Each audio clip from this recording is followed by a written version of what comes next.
国际新闻来看，美国纽约地铁伫7月发生一件命案，一个非洲的查甫人伊伫车厢内底大细声，后来是互一个退伍军人锁喉，锁颔管互伊喘袂过气，嘛不幸死亡。曼哈顿地区的检察官当时表示讲，这个退伍的军人是防以二级谋杀罪起诉。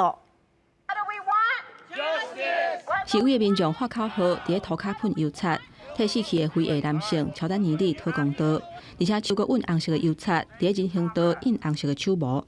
示威的民众伫咧曼哈顿地区检察官办公室外口，抗议顶日一个地铁的乘客伫咧车厢内底互压制，落尾手袂喘气，全呢死亡的事件。The murder of Jordan Neely is the direct result of the systematic abandonment of homeless people, of people in mental health crises.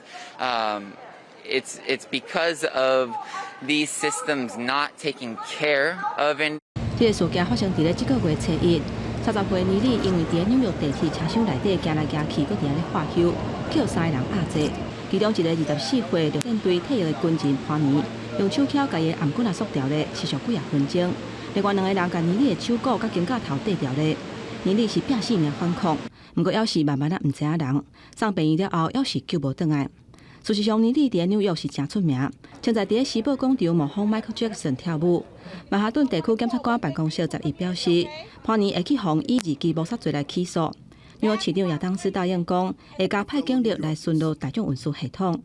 We will bring together the leaders of the 5 organizations that we contract with to provide homeless outreach services for a summit on improving outcomes for people with serious mental illness. All of us will sit down at City Hall to develop an action plan to ensure accountability when there are missed opportunities to get those in crisis the help they need. 亚当斯强调讲，年里的死无应该发生。这个事件嘛，互全美国各地有劳无处甲精神疾病患者的问题，搁一届受到讨论。根据 CNN 的报道指出，年里的亲人批评退伍的军人潘尼态度真冷淡，要求甲伊监禁。那潘尼的律师表示，有信心会当免除任何对潘尼不当的指控。公司新闻，杨玉仁编译。